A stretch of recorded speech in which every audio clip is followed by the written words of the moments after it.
Hola, bienvenidos, bienvenidas a la serie Perspectivas. Hoy vamos a dialogar en esta segunda parte sobre un tema que ya hemos visto, que ya hemos estado trabajando, del que venimos hablando aquí desde el primer programa sobre el libro de Daniel.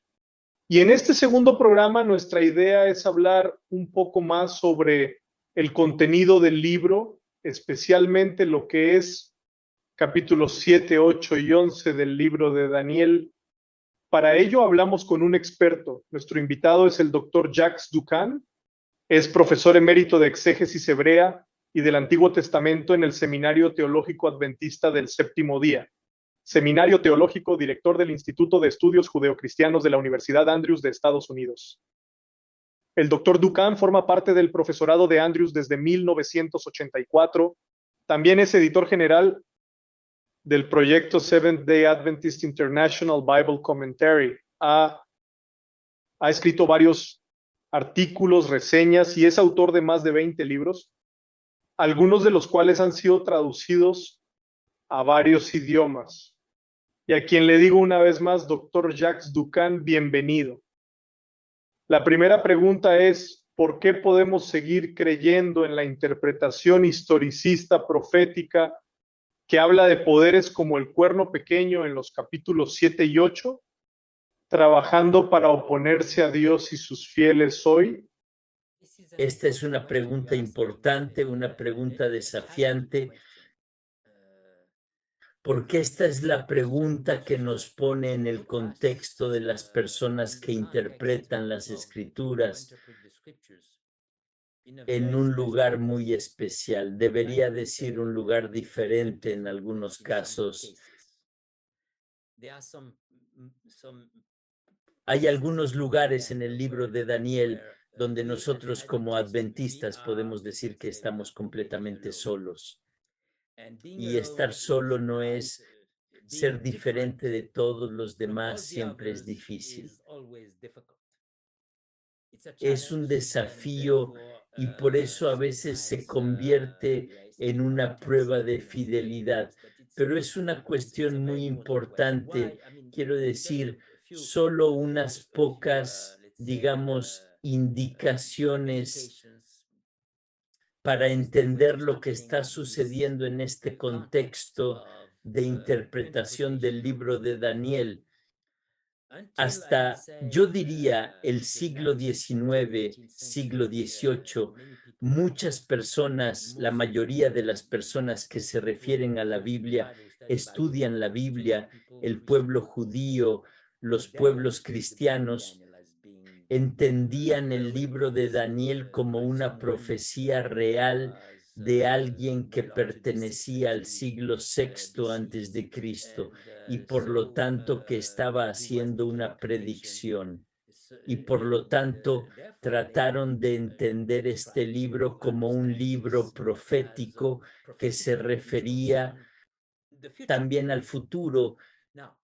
Ahora, lo que sucedió es, yo diría, de alguna manera en el siglo XIII había un hombre, una persona pagana que estaba perturbado por las muchas conversiones. Muchos paganos se estaban convirtiendo al cristianismo porque estaban impresionados por el mensaje de Daniel.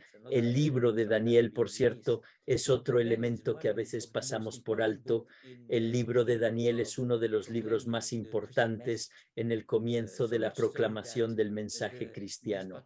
Tanto es así que este saludo en particular que algunos cristianos siguen utilizando hoy en día para identificarse, que es la palabra atá, este saludo en particular está tomado del libro de Daniel, está tomado esta es una palabra que se usa en Daniel 7, cuando Daniel ve venir al Mesías, y la palabra para venir es la palabra atá. Y entonces esa esperanza de la venida del Señor era usada como un saludo de los primeros cristianos que creían en su venida, venida de esperanza, en otras palabras. Así que lo que estoy diciendo es que el libro de Daniel estaba prediciendo, estaba profetizando, y al usar este libro de Daniel como un argumento del verdadero Dios, un argumento que convenció a muchas personas que se convirtieron entonces al cristianismo. Entonces, este hombre, su nombre era Porfirio, dijo, no, no es una profecía, es una falsa profecía. En un libro, él usó esta expresión de un vaticinium ex eventu. El vaticinium ex eventu, que significa que es un evento, es una profecía fuera del evento. En otras palabras, una falsa profecía. Es una profecía que él describe como una profecía, pero no es una profecía, una historia que cuenta simplemente de un evento que tuvo lugar en el pasado, pero en el estilo de una predicción.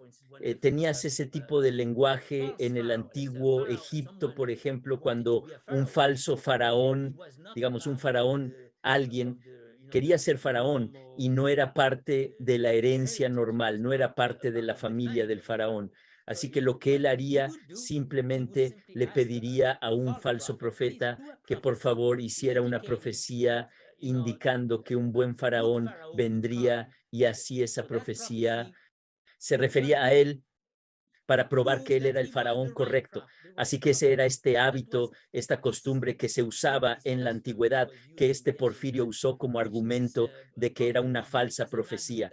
De todos modos, no quiero entrar en todos los detalles técnicos, pero en ese tiempo, cuando él hizo esa interpretación para sugerir que el libro de Daniel era una mentira, que no era una profecía verdadera, no fue este argumento no fue usado, no fue reconocido ni tomado seriamente por los cristianos y los judíos en ese tiempo.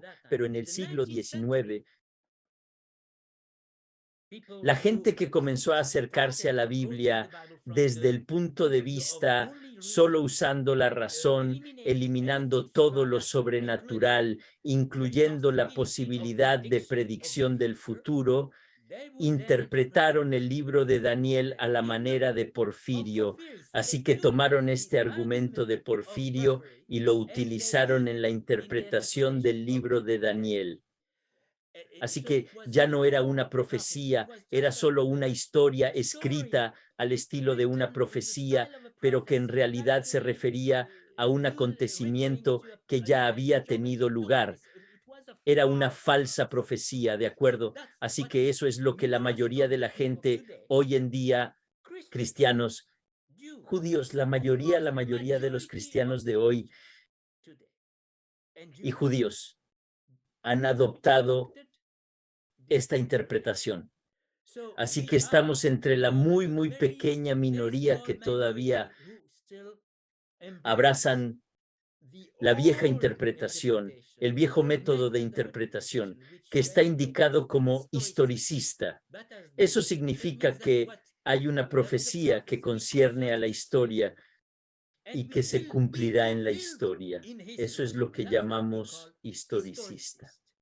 Y allí estamos. Y es por eso que somos casi un pequeño grupo. No tenemos, por supuesto, algunas personas fuera de la iglesia adventista que creen que son historicistas, pero muy a menudo, en la mayoría de los casos, ahora hay algo entre estas personas que entienden estas profecías no como un cumplimiento de la historia que tuvo lugar en el pasado, sino como un cumplimiento de la historia en el futuro.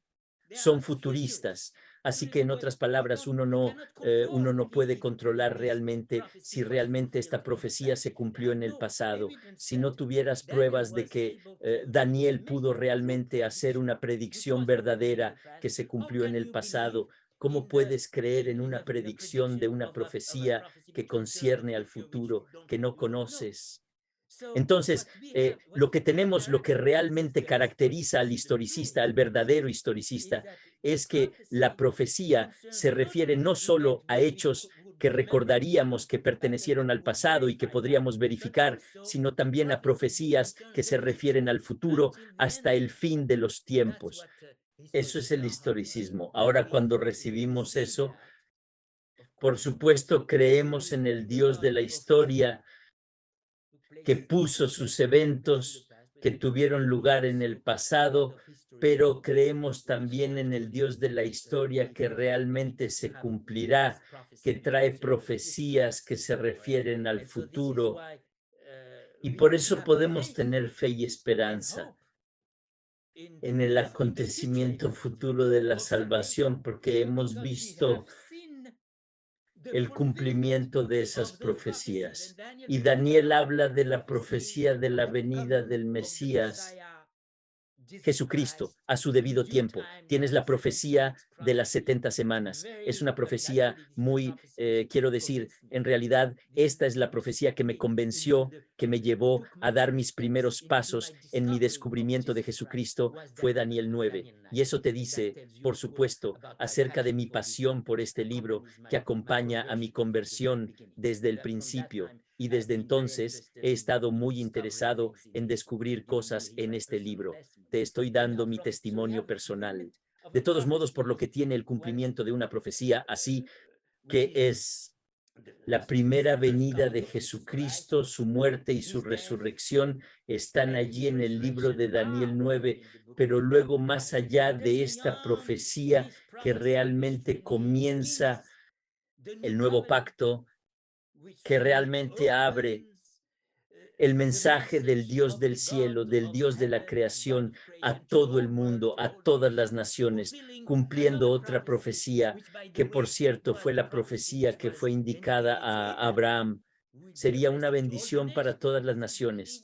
Esto es realmente lo que está sucediendo.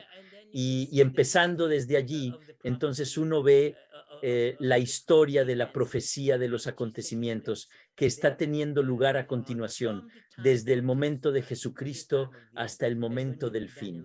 Y cuando usted lee Daniel 11, esto es asombroso, cómo realmente esta profecía es precisa y esto es realmente impresionante. O decir, así que ahora, ¿por qué creemos? Sabes, estoy respondiendo a tu pregunta. Creo que he respondido parte de tu pregunta aquí, pero ¿por qué creemos? ¿Por qué creo todavía en esto, en el estoicismo? En primer lugar, porque hemos visto estas profecías cumplirse desde el tiempo de Jesucristo, la primera profecía, y luego todas las otras profecías. Usted sabe, el reino de Babilonia, por supuesto, reino de Medo-Persia, reino de Grecia, reino de Roma, y muy importante, y ciertamente quizás la profecía más significativa en la que todas las predicciones, todos los reinos estaban, sabes, preparándose, anticipando una profecía muy extraña, la profecía del cuerno pequeño, ¿verdad? Pero de todos modos, tal vez usted tiene una pregunta aquí o un comentario y luego vamos a hablar de este cuerno pequeño, este pequeño reino raro, raro, que es en realidad la profecía más importante de todas las profecías. ¿Por qué digo eso? Cuando miramos, estamos hablando del cuerno pequeño, por cierto, el cuerno pequeño muy extraño, que tiene rasgos humanos, habla como un hombre, tiene ojos de hombre, entiende, es una mezcla de poder humano, poder político, es un cuerno. El cuerno simboliza, ya sabes, el poder político, pero al mismo tiempo tiene inteligencia humana. ¿Qué significa eso, humano, en el libro de Daniel? Interesante, el elemento humano.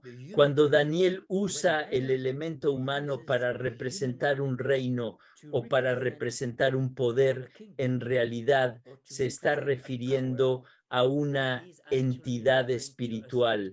Por ejemplo, cuando usted ve, usted lee, usted mira la profecía de este capítulo 7, usted tiene reinos terrenales que son representados por bestias, animales, y al final tienes el reino de Dios que está representado por el Hijo del Hombre. Así que tenemos al humano, Hijo del Hombre, en contraste con la bestia, con el animal. Así que lo humano en el contexto de Daniel es un símbolo clave, sabes, de relación espiritual, la presencia de Dios, sabes. Es interesante, por cierto, que hable del barro, la arcilla, que es también el lugar, el material del que Dios creó a los humanos, sabes. Así que la arcilla también indica algo, hay algo, ya sabes, espiritual, pero lo que estoy diciendo es que ahora para volver al cuerno pequeño, ¿verdad? Tienes este cuerno pequeño que es un poder humano, pero tiene algo espiritual en él, o digamos algo incluso que se representa a sí mismo como divino. Así que hay una muy extraña, es una muy extraña mezcla de espiritualidad y también de no espiritualidad. ¿Por qué nos interesa eso? Porque el propio texto está enfatizándolo, así que hay algo especial allí y eso atrae nuestra atención y este es el único poder, por cierto, en la profecía de que dura hasta el tiempo del fin. Eso es esa es la razón por la que debemos interesarnos en ese poder y tratar de entender lo que significa. ¿Cuál es el símbolo? Y hay mucho allí que será sorprendente, porque una de las características interesantes del libro de Daniel es que sorprende. Si no te sorprendes al leer el libro de Daniel, déjame decirte que no has leído el libro. Por eso te digo, si entiendes todo, hablo también a la gente que considera que el libro de Daniel es muy importante, incluso gente que, digamos, gente adventista que realmente lo tienen en su biblioteca, en sus estanterías y que dicen, esto es lo más importante, pero creen que lo saben. Este es el enfoque más peligroso del libro de Daniel, pensar que sabes, porque entonces cumples la profecía en el libro de Apocalipsis que dice, crees que sabes, pero hay algo que no sabes. Es que no sabes. Así que, de todos modos, hay algo allí que realmente estará lleno de sorpresas en el libro de Daniel. Así que dejémonos sorprender por el libro de Daniel y sin duda descubrirás cosas que serán nuevas y refrescarán nuestra fe. Profesor, este concepto de por qué podemos confiar en la historicidad es excelente, interesante. Ahora, en su interpretación de Daniel capítulo 11, usted se refiere al poder secular como fuerte en el final de los tiempos, identificándolo como el rey del sur, especialmente en los versículos finales del capítulo 11, y al papado como el reino del norte o rey del norte. ¿Cómo ve el desarrollo de esta profecía en el futuro? Bien, ahora me pides que hable del futuro. Es más fácil hablar del pasado y del presente que del futuro. De todos modos, creo que el libro de Daniel puede ayudarnos a tener una pequeña ventana. No podemos ver todo en esta etapa porque vamos a entender realmente la profecía que se refiere al futuro solo cuando la profecía se cumpla. Por eso hay que tener mucho cuidado de no jugar al horóscopo. Por cierto, es interesante que el libro de Daniel sea muy importante para los musulmanes. Es interesante. Es uno de los libros que se utilizó en las primeras etapas del Islam, pero utilizan este libro como un horóscopo, como el horóscopo, exactamente, mirando al futuro. Pero el libro, por supuesto, sabemos que es, como he indicado, es un libro también sobre nuestra vida presente. También es un libro sobre lo que ocurrió en el pasado, pero también apunta al futuro. Así que tratemos de entender el futuro, un poco el futuro, porque hay algunas indicaciones, algunas ventanas claras que sugieren algo. Sí, por cierto, en el primero, ¿cómo decirlo? El primero, bueno, en el libro de Daniel capítulo 2, cuando tienes la primera profecía que nos lleva, sabes, cubre todas las etapas de la historia hasta el tiempo del fin. En el tiempo del fin, lo que veremos que de repente tendremos todos los poderes uniéndose. Y entonces cuando se unan con esta unidad particular, entonces este movimiento de unidad nos llevará al siguiente paso, que será Dios bajando y será el fin de los tiempos. Es interesante que uno Voy a leer el pasaje aquí en el capítulo 2, ¿verdad? Este es el final. Dice que, ¿cierto? Al hablar de esta profecía que conduce a la última etapa, es que uno tiene, sabes, los poderes, los dedos de los pies, que en ese momento estaban completamente separados, sabes, en parte de hierro, en parte de arcilla y así sucesivamente. Dice que al ver el hierro mezclado con la arcilla cerámica, de repente tienes esta mezcla junta, ¿verdad? Dice, entonces se mezclarán con la semilla del hombre, pero no se unirán. Y luego dice, en los días de estos reyes, y veremos este evento suceder, que lo que estaba separado antes, lo que era distinto antes, de repente se juntan. En los días de este rey, el Dios del cielo establecerá un reino, el cual nunca será destruido. Es interesante que el libro de Apocalipsis, capítulo 16, nos dice que al final de los tiempos, lo que caracteriza el tiempo del fin, los últimos síntomas del tiempo del fin, es este movimiento de unidad que reúne a los poderes religiosos y los poderes políticos, los poderes seculares, sabes, los poderes espirituales y se unen. Y esto es muy sorprendente porque en la historia siempre hemos tenido esta tensión, sabes, sucediendo. El rey del norte, quiero decir, para volver a Daniel 11, el rey del norte que representa a Babilonia, ya sabes, en la representación simbólica de los profetas. Babilonia viene del norte, ¿verdad? Los profetas cuando usan, se refieren a Babilonia, se refieren a ella como el rey del norte, porque el rey Nabucodonosor y todos estos ejércitos solían, desde el punto de vista de Israel, solían venir del norte, ¿verdad? No venía del este porque los ejércitos tenían que subir, ¿sabes?, al norte y luego bajaban para invadir el sur y luego llegar al mismo sur de todo el mundo de aquel tiempo que era Egipto. En realidad, esta situación geopolítica particular de la que estamos hablando es la geopolítica, era la situación geopolítica de Daniel, del antiguo Israel. Israel estaba en medio de ella, en medio de esa situación, ¿sabes? Estaba entre el reino del norte, Babilonia, y el reino del sur, Egipto.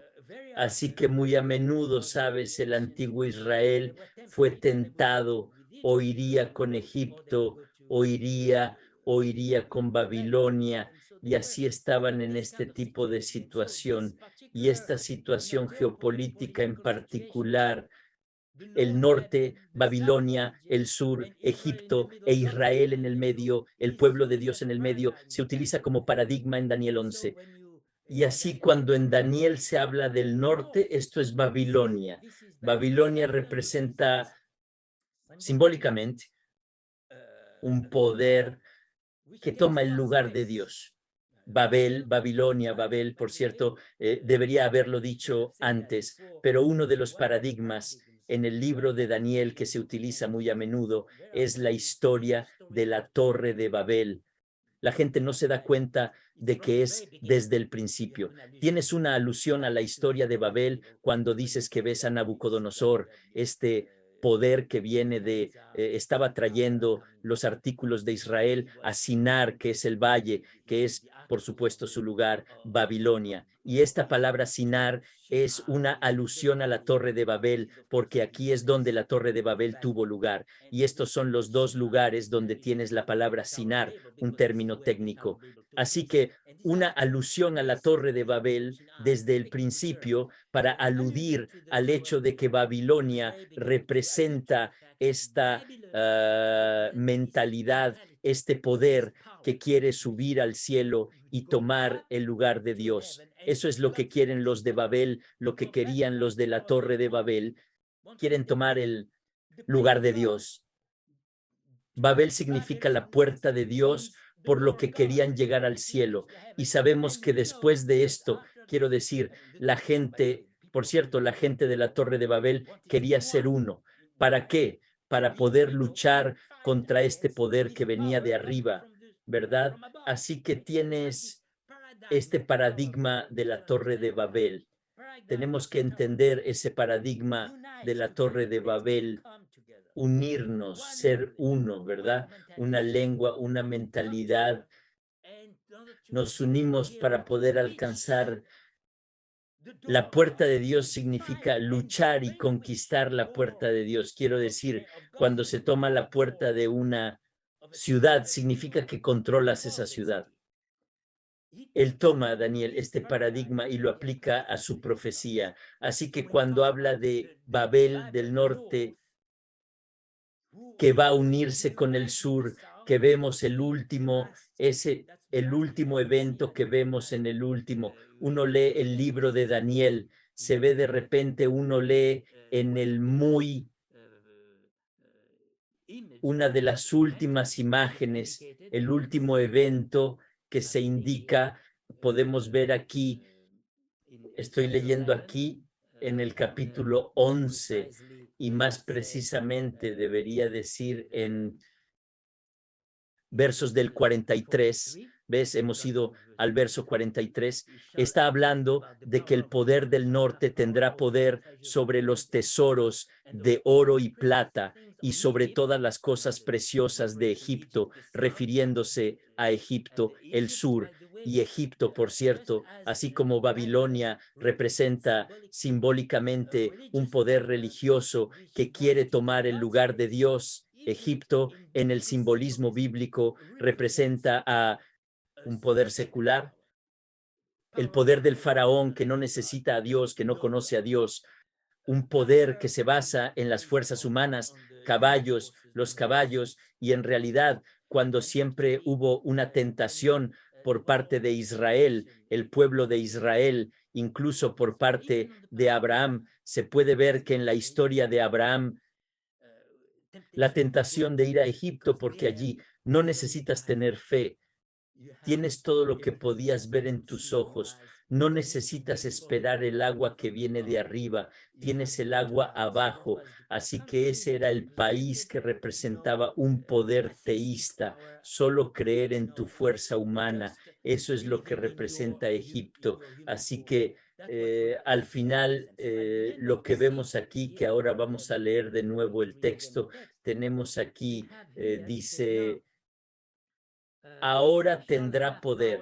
Quiero decir, eso significa que el poder del norte va hasta el sur, a Egipto y también a los libios y etíopes. Quiero decir, va realmente hasta el extremo sur allí y será, estos pueblos le seguirán. Ahora esta frase, le seguirán, seguirán. Esta frase en hebreo en la Biblia solo se utiliza cuando realmente sigues a un Dios. El término técnico para realmente seguir a un Dios es de esta manera. Así que es como si el norte, el poder del norte y el poder del sur, el poder religioso que quiere tomar el lugar de Dios y el poder no religioso, el poder político, el poder secular, también el poder ateo, de repente este poder va detrás, ellos siguen esto, ellos consideran esto como un Dios y sabemos que ellos quieren realmente estar unidos y ellos quieren realmente tomar el lugar de Dios. Ellos están unidos contra el reino de Dios que viene de arriba. Ellos quieren tener el reino de Dios aquí en la tierra desde su propio control. Ellos no quieren tener el reino de Dios que viene del cielo. En ese momento, cuando se juntan unidos, esta unificación es el último síntoma de la historia humana. En ese momento, Daniel 12 nos dijo eso. Daniel 2 nos habló de eso. En ese momento, cuando se unan unificados todos estos reinos, entonces Dios descenderá, igual que la historia de la Torre de Babel, cuando se unan, entonces Dios bajará. Creo que estamos en estos días en esto. digamos, principio, más que el principio, estamos viviendo hoy los últimos pasos de la historia humana. Creo que con base en la descripción que vemos en el libro de Daniel, y por supuesto no puedo dar en este contexto todos los detalles, pero todos los indicios, todas las pistas que recogemos de esta profecía en particular nos puede informar que ahora estamos viviendo estos momentos, estos últimos pasos particulares de unificación, cuando ves, y podría ser más específico, pero al menos cuando puedes ver lo que puedes ver hoy, es que yo diría un poder cristiano que se está volviendo más y más un poder moral que en realidad está desempeñando un papel de arbitraje en los asuntos del mundo entero y volviéndose más y más universal, no solo un pequeño obispo en algún lugar o no solo un pequeño rey en un lugar en particular, pero este poder en particular está teniendo en estos días una popularidad que nunca hemos visto en el pasado. Curiosamente, y así estamos, a la luz de estos acontecimientos, a la luz de las escrituras, estamos aprendiendo, estamos leyendo aquí en Daniel 11 y podemos decir que estamos llegando más y más el momento en que Dios tendrá que bajar. Esta es una palabra de advertencia, pero también es importante y más importante, una palabra de esperanza. Profesor Duncan, muchas gracias para esta serie de 2 programas que dieron una visión muy amplia del libro de Daniel, su importancia y su relevancia para el futuro, para el espiritual de cada uno de nosotros. Muchas gracias. Aquí vamos con otro programa de la serie Perspectivas. Que Dios los bendiga a todos.